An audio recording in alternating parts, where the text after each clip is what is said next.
Terima kasih ya Bang. Mm-mm.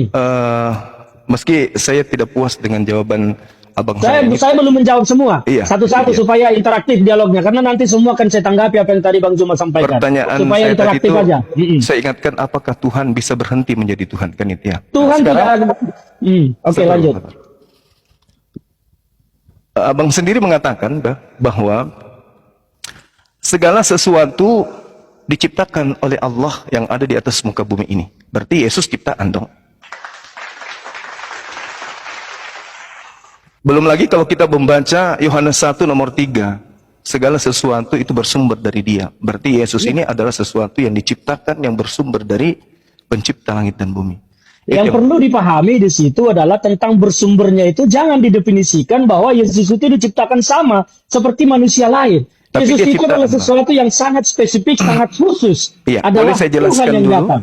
Boleh saya jelaskan dulu? Ya. Tangan Yesus, kaki Yesus, jasad Yesus itu adalah ciptaan. Itu nggak mungkin bukan, karena Ya, Tuhan karena Yesus pencipta. adalah manusia. Iya, betul. Karena itulah dia ciptaan, Bang. Sabar dulu. Sabar dulu. Kemudian ketika bercerita tentang Nabi Musa alaihissalam, ini penting untuk dicatat. Yang mendengarkan ini, utamanya teman-teman Kristen. Al-Quran mengatakan Nabi Musa berdoa, "Ya Tuhanku, aku tahu engkau ada. Aku tahu engkau itu pasti ada. Dan aku tahu engkau itu wujud ada." Wujud dalam bahasa Arab itu ada. Tetapi aku ingin melihat wujudmu. Aku ingin melihat dirimu. Aku ingin tahu kamu itu seperti apa bentuknya. Tapi Allah kemudian berfirman melalui perantara An-Nabir, "Lantarani, kamu tidak akan pernah bisa melihat aku." Keluaran 33 nomor 20. Tidak ada manusia yang bisa hidup melihat aku. Itu satu. Jadi melihat Yesus bukan melihat Allah, bukan melihat Tuhan, tapi melihat ciptaan Tuhan. Maka disitulah yang saya bilang tadi, kalau Tuhan datang langsung ke dunia, maka dunia ini selesailah sudah. Oleh karena Disitulah itulah Tuhan dia datang Oke, Bang. menggunakan sarana daging. Firman Sabar. itu dibuat menjadi daging, Sabar. menjadi manusia supaya dunia ini tidak binasa ketika Sabar. Tuhan datang ke bumi. Bukan Tuhan yang datang. Bukan Tuhan yang datang. Ya, tapi itu kan ciptaan. menurut persepsi Bang Zuma, tetapi menurut kekristenan kita, kami, Tuhan yang datang. Oke, nanti kalau begitu abang saya setelah ini abang jawab, apakah Tuhan bisa berhenti menjadi Tuhan? Oke? Tuhan tidak pernah berhenti jadi Tuhan. Oh, berarti dia nggak bisa jadi manusia. Bisa dong. Berarti berhenti menjadi Tuhan kalau dia jadi manusia. Tidak. Lah, Tuhan gimana? tidak berhenti jadi manusia. Tuhan tidak benar. Inilah ternyata persepsi yang Bang Zuma pergunakan adalah logika sederhana yang ketika sesuatu berubah menjadi sesuatu berarti dia berhenti menjadi sesuatu yang awal. Tidak Kalau- demikian konsepnya. Begini, Bang, Tetapi, gini. gini, Gini, Bang. saya harus jelaskan supaya nalarnya itu tidak salah memahami tentang Kristen bahwa roh itu firman, roh Tuhan datang menjadi manusia, dia tidak berhenti jadi Tuhan. Loh, dia jadi manusia. Dia tetap Tuhan ada di Dia dalam jadi manusia. daging. Dia jadi Tuhan manusia. ada di dalam daging. Karena Jadi Tuhan, manusia dia. karena Tuhan kalau datang dalam bentuk Tuhan langsung ke dunia ini, Berarti dia maka jadi dunia manusia. Selesai. Maka Berarti dia Tuhan jadi manusia, datang Pak. menggunakan Tuhan datang menggunakan sarana daging. Itulah disebut firman itu menjadi daging dan Tuhan itu menggunakan sarana daging dalam wujudnya datang sebagai Tuhan ke dunia. Berarti Tuhan berhenti Karena dia- jadi Tuhan. Tidak, itu pemahamanmu yang bilang Tuhan berhenti menjadi Tuhan.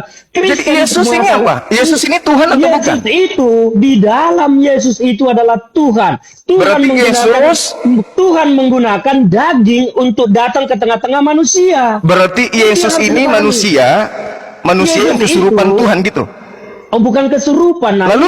ini nalar-nalar yang begini yang bikin kacau pemahaman. Abang. Yesus bukan kesurupan, tetapi Abang. Tuhan menggunakan daging untuk datang ke dunia. Karena kalau Tuhan datang secara langsung dalam bentuk Tuhan langsung, maka kita semua tahu dunia akan selesai. Karena tidak ada Berarti manusia Tuhan yang bisa melihat berubah Tuhan. menjadi manusia kan?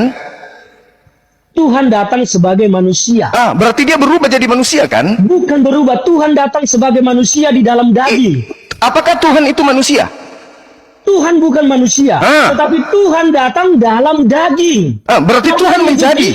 Maka Yesus itu adalah dia Berarti adalah Tuhan, daging, tapi berarti dia Tuhan adalah membentuk Tuhan. diri menjadi daging. Tuhan tidak membentuk diri menjadi daging, tetapi Tuhan di dalam daging. Karena Kalau dia firman itu Tuhan di dalam menjadi daging, Abang, kalau Tuhan di dalam daging, Anda menabrak Kolose 2 nomor 9. Itu pemahamanmu, Juma. Pemahaman orang Kristen tidak Abang begitu. saya boleh nggak? Tetapi Boleh nggak Tuhan baca Kolose itu 2 nomor datang 9? di dalam daging. Tuhan menjadi firman itu. Karena Tuhan maha segalanya, dia bisa menjadikan dirinya menjadi apa saja. Coba Tuhan tenangkan bisa dulu, datang kemana tenangkan saja. dulu Abang. Abang dengarkan dulu saya, Enggak, Bang. karena pemahamanmu menyesatkan bagi orang Kristen. Saya harus luruskan. Kalau begitu, tolong bacakan saya Kolose 2 nomor 9. Saya tidak mau bacakan aja.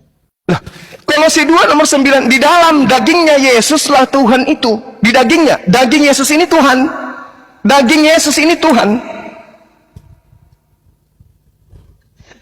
Karena itulah Tuhan datang ke dunia menggunakan daging. Iya, Dan Tuhan Anda menjadi ada di daging. dalam daging itu. Berarti Tuhan Anda berubah menjadi daging.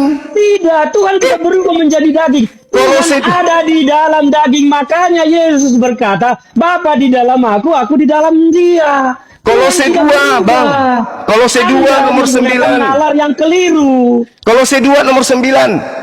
Ya itu, pemahaman Apa? Anda tentang Kolose 2 itu salah. Loh, Karena Kolose 2. Tuhan Kolose 2, dagingnya Yesus penuh dengan keilahian. Dagingnya.